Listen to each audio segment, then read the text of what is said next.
On this episode of the InsurTech Geek podcast, we're talking about what it takes to go from the help desk to the executive desk with Chris Griffith, president of American Coastal Insurance and Skyway Underwriters.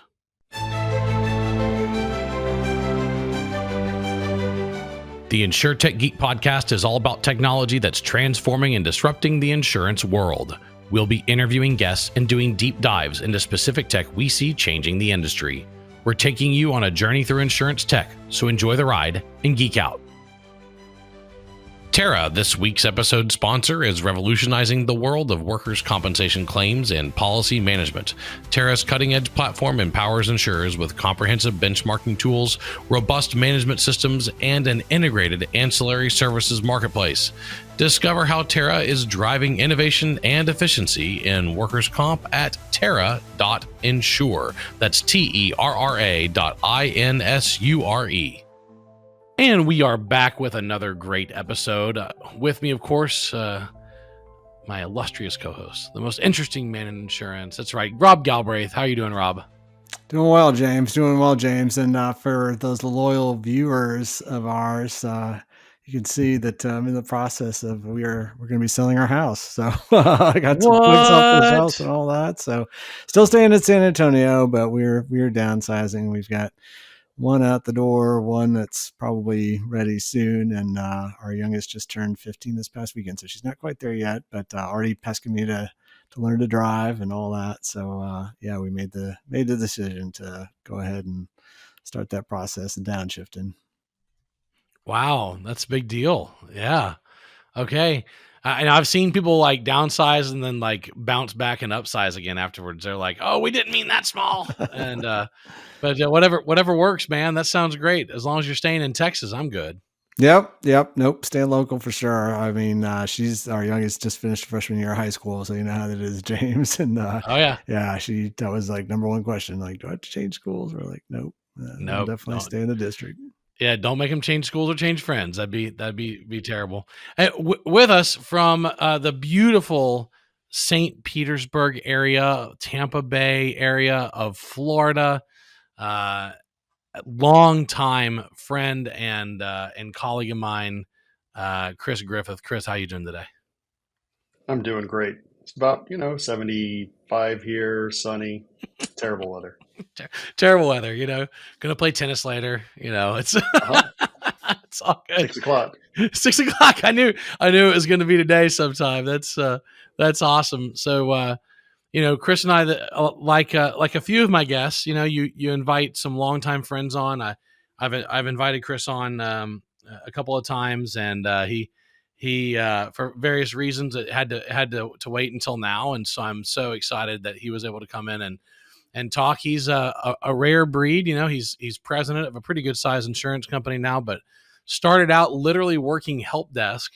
So before we talk about current technology topics with all of our guests, we always talk about their career path, because insurance is generally something that you like stumble/fall into, and then you fall in love with it. There are people who go to college for insurance, but it's kind of rare, and it's a small percentage.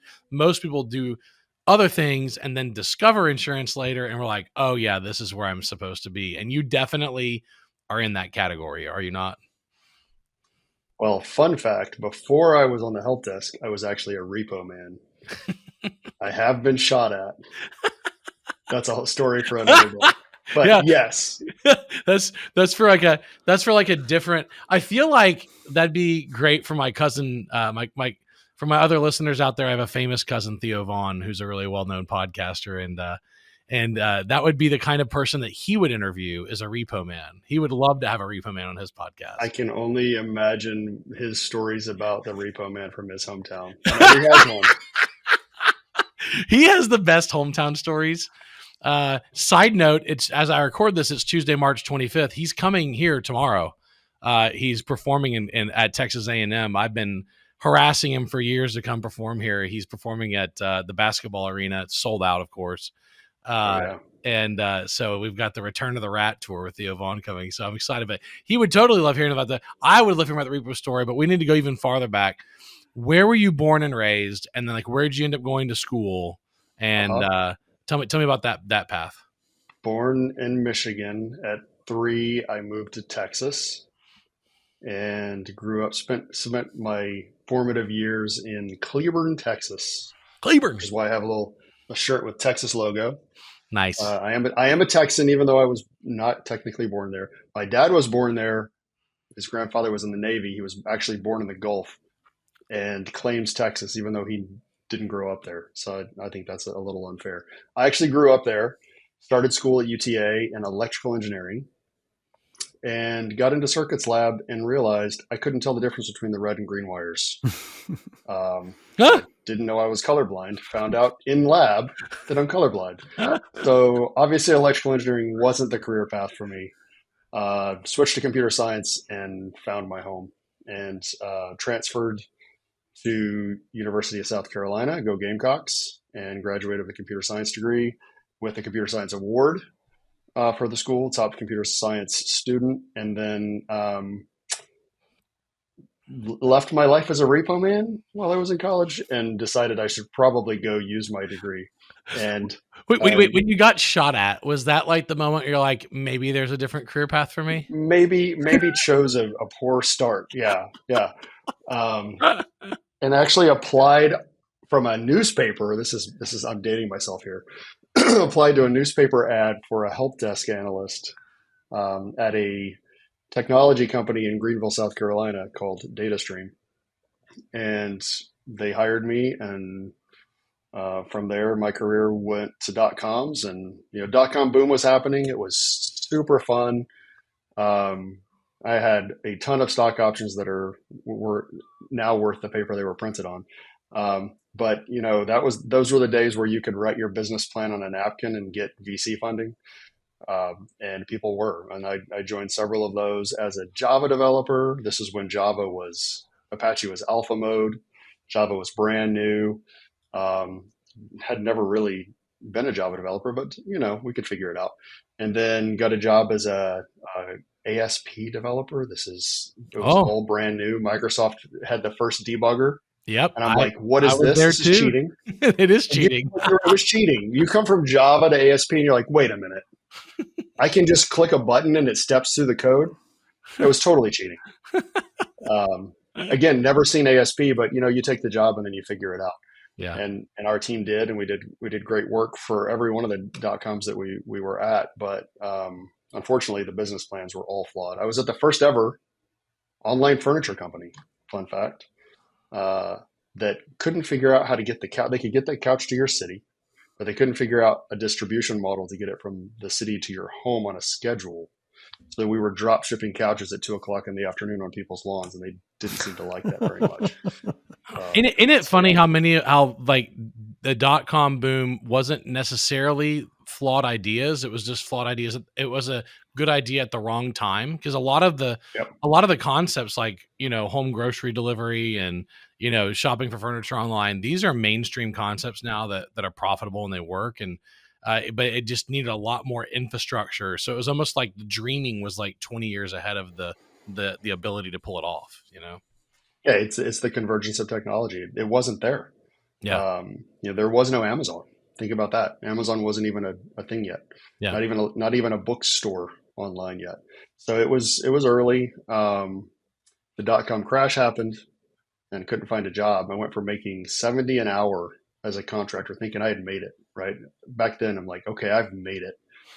Couldn't even find a job. I took a job for $70,000 a year as a database administrator for a restaurant company, a big one, a big chain. Ryan was lucky and was thankful to have a job. I was really thankful. I was, it was a tough time. I knew friends great developers that were out of work for, 13, 14, 15 months plus. They couldn't find anything. So I was just grateful to be employed. And that's about the time I met this guy. I applied for a job as a director of a property casualty inspection company, and JB was working. Young JB was owner of a company and was in there really trying to salvage a disaster of a tech situation, and was also hired to go find the person to run IT, and met me. And interesting story. There were two Chris's interviewed. JB recommended the other Chris. Never let him down on this. You're one. never going to let me forget this. So it's been 19 years. We had two Chris's. I won't say the other Chris's name because I'm sure he's still around. And I told the president of the company, I said, look, if you want the more experienced guy, hire other Chris. If you want the younger, high energy, earlier in his career guy, then hire Griffith. And I said, I'd probably go for experience because things are difficult. But he to his credit, he interviewed both. He picked Griffith.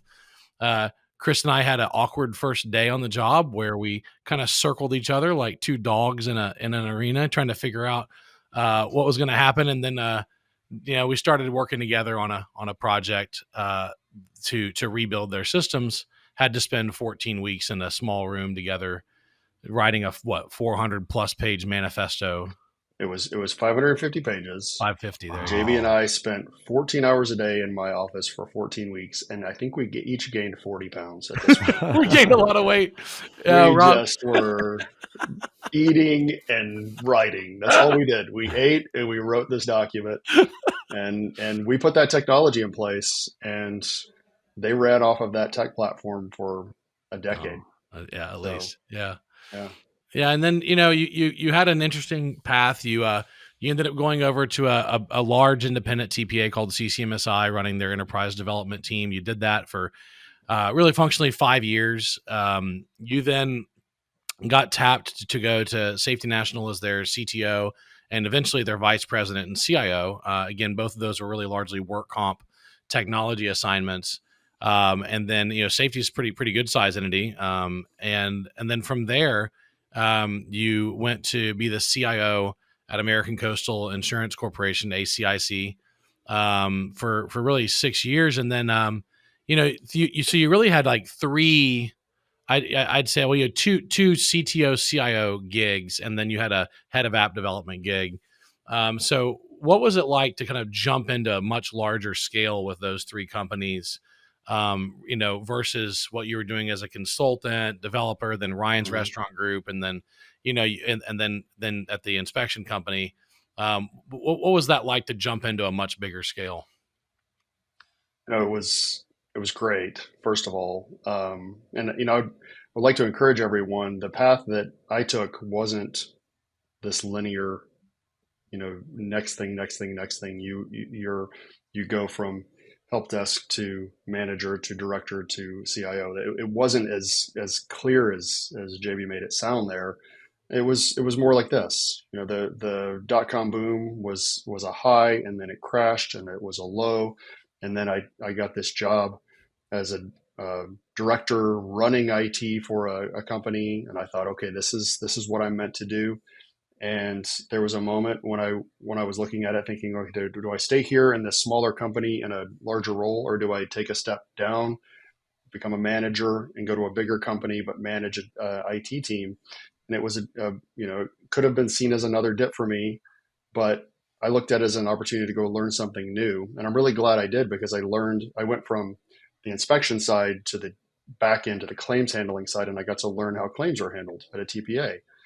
And then by taking that step down and to the manager level of managing a team, I had an opportunity to interview for a CIO role with a much larger company as a part of Tokyo Marine, which is a top 4, top 5 carrier in the world, and got exposure then to the whole aspect of insurance from the start to the end. And I was exposed to the way the brokers work and the way MGAs work, and exposed to how the insurance carrier works, and exposed to underwriting and finance back-end office systems that I hadn't had access to before.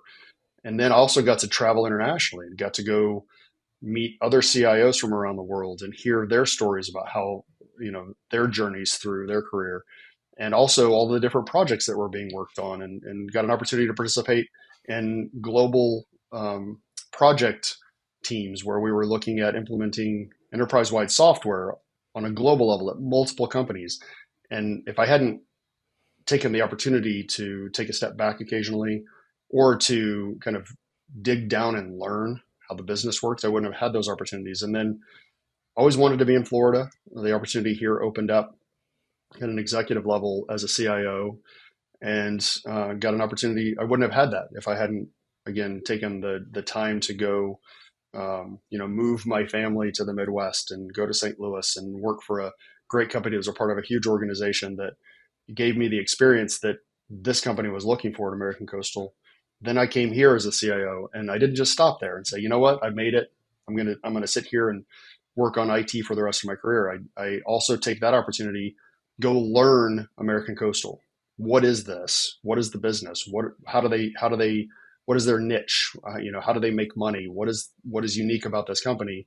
Which then opened the door to COO and ultimately president, and still involved in IT and still able to influence technology decisions, but from the business side now. Yeah, it's really interesting. And we're going to jump into questions from Rob here, but I like to cover background first before we do that on every show, because it helps to understand people's perspective and the path they took. In your case, I mean, you jumped into insurance 19 years ago. So it's almost 2 decades of this. And you learned it the same way I learned it, which is from the inside out through the technology lens. We've both had to learn it the same way, where you go build a system for underwriting, go build a system for claims, go deal with all the ETL problems with data moving around the organization, go deal with all the, customer portal and your direct to consumer app, and go you're like, oh my gosh, how does this work? How does regulatory work? Oh my gosh. So is it, now, you got the opportunity to make the big switch, which is really rare, to go from being in IT technology leadership as a CIO to being a COO. That's usually not the path. And right now you're president of a pretty sizable insurance company. What's that transition been like for you? I would encourage anybody listening from any level of technology in the organization. I think the door is more open now than it probably was before, right? For people that are in tech, that are learning the technology side. But to do that, to implement the technology, you have to understand, for the most part, how business is using your software. So I think it is a unique opportunity now, and I think it's a growing opportunity for anybody that's in the tech side of a company to go learn the business as you're implementing the software, and be seen as the person that understands how the company operates, because you had to put the technology in from the back office system all the way through the front end. Whether it's, you're putting Salesforce in to learn distribution, or you're putting a large enterprise management software in to manage the business, or something that on the backside to manage a GL system or finance. You're learning the whole process. Take the time to not just do what the requirements say. Take the time to understand, why are they needing this requirement, and connect those dots in your mind. And then when you have the opportunity to demonstrate your expertise and your knowledge, take it and show the company that you are capable of doing more than just implementing the software. Yeah, that's a really great lesson. Really great lesson. And now, at ACIC, now American Coastal Insurance Company, you guys do largely condos and apartments, right? Property insurance. We're the largest writer of condos in Florida, and which is unique. And then we have a long established, strong renewal condo book.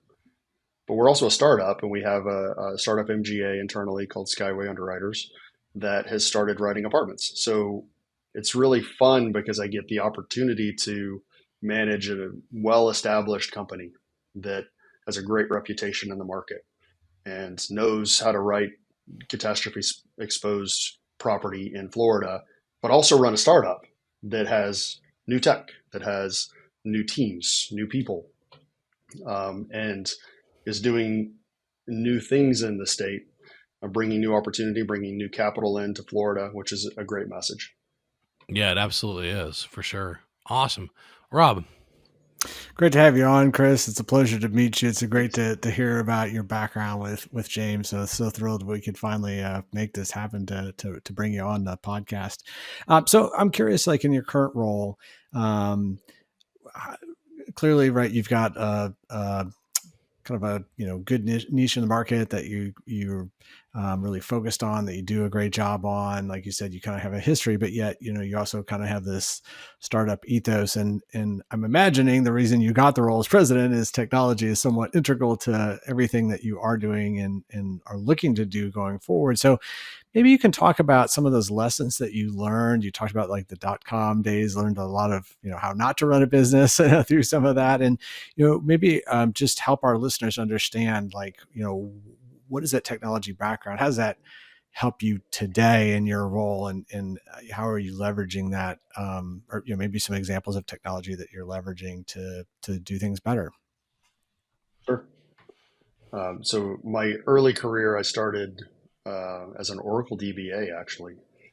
To this day, I will say that I think my most difficult set of exams were the 7 exams I had to take at, I think I was 21 years old, to get my Oracle certification. And, I thought at that point, I thought I was pretty hot stuff. Let me just say it that way, right? I'm 21. I'm now at a technology company that was calling itself a .com, even though it was already a well-established company. I was running teams that were offshore in India in 98 and 99. I mean, super early, right? And that whole idea, it was brand new. Internet was just good enough where you could do that. But I'll tell you that every line of code that was written there in 98 and 99, we rewrote because it was early, right? We were teaching that group how to even be developers. So I'm thinking I'm really, really hot stuff, right? I've got a whole team that's working for me, and I'm 22 now. And my boss, his name is David Mortensen, and he's this super chill hippie from Minnesota, long curly hair, chain smokes, right? Slightly overweight with a pot belly, just, yeah, hey man, what's going on kind of an attitude. And I think, I'm better than this guy. Come on, I have my Oracle certification. He doesn't even have a certification. What does he know over me? And we go to Oracle World together, me and David. And he's now like director of the development team. And he's, but he's super chill. And I'm not, right? You can ask JB. He has a term that back in my early days, he would call griffing people. I'm a little softer now than I used to be. But I wasn't that chill in my 20s, let me just say. And we get to Oracle World together, and this guy sees a sign. He says, come take your Oracle certification exams. Now, I studied for 9 months for these. I took a test every month to 2. Some of them I did well on. Some of them I barely scraped by, like 1 or 2 points. And I was thinking, they were hard. He walks in and an hour walks out, and he has a certification because he just knew it. He'd been doing Oracle database administration for 20 years, and he knew it backwards and forwards. And that was a real moment for me as a brash technologist of, okay, you need some humility. To that point in my career, coming out of repo land to help desk and then quickly rising through that organization to management as a young kid, I did not have humility at my core, and I had to learn it really fast. That was a wake up call. The second wake up call I had at that job back then, this is early in the internet, and the regulations and rules were not quite so great. I was in a production database. Now, in a production database live for a customer of ours, not to be named. Let's just say it was a large manufacturing company that made cars, something really big.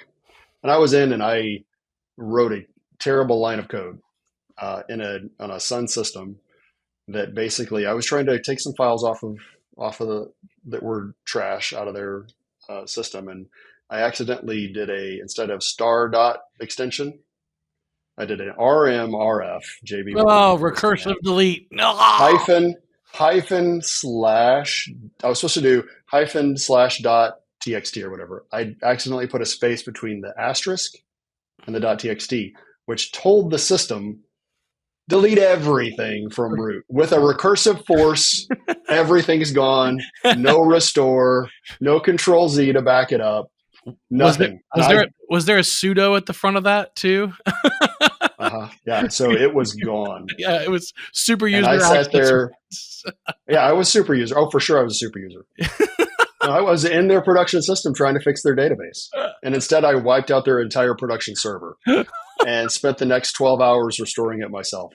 These are the moments in your career where you either learn from that real quick or you're out, right? And so I learned some humility from Mr. Mortensen, who then left and went and worked for a bank, which I didn't follow up with him later. I should probably go figure out what happened to him. He was really a great mentor of mine.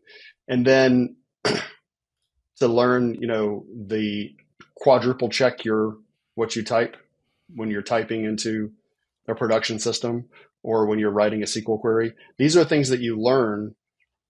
And then another piece of great advice that I learned later in life is, dance like nobody's watching, write an email like it's going to be read in front of the Supreme Court. Good things for you to learn in your career as you're going up through an organization, right? Learned a lot about audit and compliance rules that I had no idea about. Like why does an IT person care about audit and compliance related to, third party auditors, and how I had to learn all of that. SOX, how all of the SEC regulations work, how, SOX and compliance works, all of the things that you had to learn in technology, along with the personal experiences of, oh, I really messed this up. Let me make sure I learn from my mistake. Oh, I need humility. These little lessons along the way that you pick up that translate into you getting into now a senior leadership role where most of your day isn't writing code anymore. None of your day really is writing code anymore. It's all about leading and influencing other people to deliver results for, in my case, for our shareholders, and to ensure that we're on track with the board of directors is guiding us and influencing us to do. Those are all things that you don't get to do unless you spend the time. And I had a young kid working for me years ago at the property and casualty inspection company, and he so badly wanted to be a manager. And he's, let's say, a year and a half into his job. He's like, I want the opportunity. Just give me the opportunity to manage. Give me the opportunity. And I had to sit him down and say, okay, listen, I hear what you're saying, but really what I want you to do is I want you to spend the next year becoming the best SQL developer you can be. Learn it inside and out, understand what you're doing, how you're doing it, what the purpose is for it. He came back to me, and ultimately he left the company 2 years later, got a great opportunity to work as a consultant, actually. And he reached out to me about 5 years later and said, that was a pivotal moment of my life, and that was the best thing that could have ever happened to me, because I became an expert at something instead of quickly rushing through it and taking a management role and not really understanding it. And he said, because I did that, I now have the job I have today. Well, and you've taken a similar approach now that you're in the non-IT, although you obviously oversee technology now, but that's underneath you. But you've taken a similar approach of kind of getting your hands dirty and getting down in the details with underwriting, because you've never been an underwriter, but you've had to really get hands-on with underwriting on this new effort with apartments, right? And like you've had to really get into the details and work, hand in hand with the underwriters and and that talk about that experience, because the get your hands dirty and learn the hard way by doing it. Certainly that's how we do it in IT, and then you can manage it later. How is that translated now that you're having to go in and actually underwrite apartment policies, which is obviously it's another piece of advice that I will give anybody listening. I learned this from an early job, the job where I left consulting and the dot-com crash happened, and I had to beg for a job as a Oracle DBA for a restaurant company. This was a privately held company called Ryan's Family Steakhouses back then. They were acquired later, but they were about a $2 billion privately held company. And the CEO of that company's name was Charlie Way. I'll never forget him. He was the type of leader that he was kind, and he listened well, and he stayed at the high level most of the time. But when something was really important to Charlie, he dove all the way in. And I was, at this point in my career, I was a ASP developer and a database developer and a DBA. That's what I was. I wasn't in any management role. I had, I was hot stuff early. .coms all crashed. I had to go take a job wherever I could find it. And the CEO of this $2 billion company, tens of thousands of employees in Ryan's. They had 450 restaurants in the US. It was massive. He would come down into the tech area. This is so cliche. It was in the basement. So they put us in the basement and they put up those kind of fake walls. And they made us like our own little area down in the basement. And we're sitting down there, and I was sitting in my office. And my office had, I call it an office. It was very meek for an office at this point, but it had two doors. It had a door in the front, and then for some reason they had stuck my office in an area that had a door to the back. And Charlie, I would hear a knock on this door in the back, and I would open it up, and it would be Charlie, the CEO of this multi-billion-dollar company. He's like, I had this idea last night. I was thinking about it, and he knew I was the guy that knew how to get to the data. Right? He had figured this out. He had knew enough about this 10,000 person organization to know this is a guy that if I go, hey, show me this information on this one restaurant or this one group of restaurants, he can do whatever he does on his computer and then it'll be on his screen. He figured that out. And so he'd walk down and he'd be like, hey, can you show me this? And I'd pull, SQL Query Analyzer up and I would write a quick query and there it would be on the screen. And he'd look at it and he'd go and he'd make a decision based on what he just saw. But he would dive into an individual store and fix that store's problem based on the data he saw. And then he came in one day and he's like, I had this idea. I was at Wendy's and I saw this thing on, I was buying a cheeseburger or whatever, and I saw this thing on a back wall. And it was like a score at the restaurant, and it looked like a grid. And I kind of saw on there that they were doing things with, evaluating sales and operations, but they were also doing some other things on that. And I think we could do that. What do you think? Can you put something like that together? And he knew I was the guy that could put the data together. So then I threw something together for him and I showed it to him. That turned into a system that they used to rate every restaurant across the entire organization all the way up and scored all of their restaurants that way. But he had that ability, that really unique ability to encourage and motivate and lead from the top, but dive in and find the individuals and find the things that he wanted to focus on. And I've tried to carry that along the way where I don't dive into everything, don't have time to do that. But if I think something is really meaningful or can really have an impact on the potential future of our company or the success of our company, those are the things I'll go dive in and learn. I had to learn how to work with actuaries, how to work with underwriters, how to look at risks from a properly framed perspective. And our CEO of our company, our now chairman of the board, Dan Pete, is one of the best underwriters that's ever lived on this planet. He's a Texan. He's a former Aggie. So, JV. Former student, current Aggie. You're always an Aggie. He's a former student. Excuse me.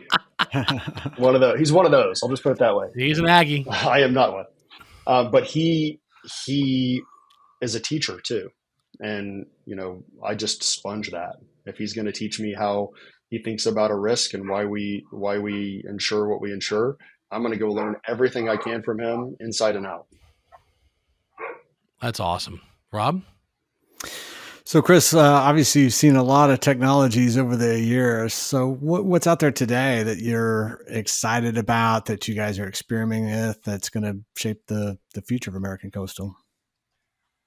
Well, we did, again, we get the unique opportunity to operate an existing line that's very mature, that has its own systems that it can just basically run at this point on renewals, and also a startup that we had to go build everything from scratch.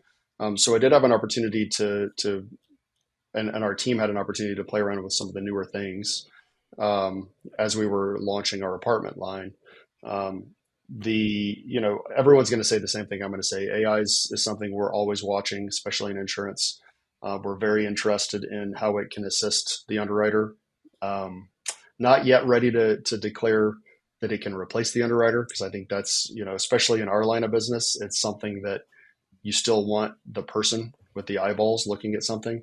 And, a lot of it is judgment based. And I don't think AI is quite going to be quite there on risks like ours. Maybe they can do more of that with, personal lines auto and homeowners at some point. But for large, complex commercial, I think we're still a ways away. But it can help with the marketing, putting together marketing materials. It can help with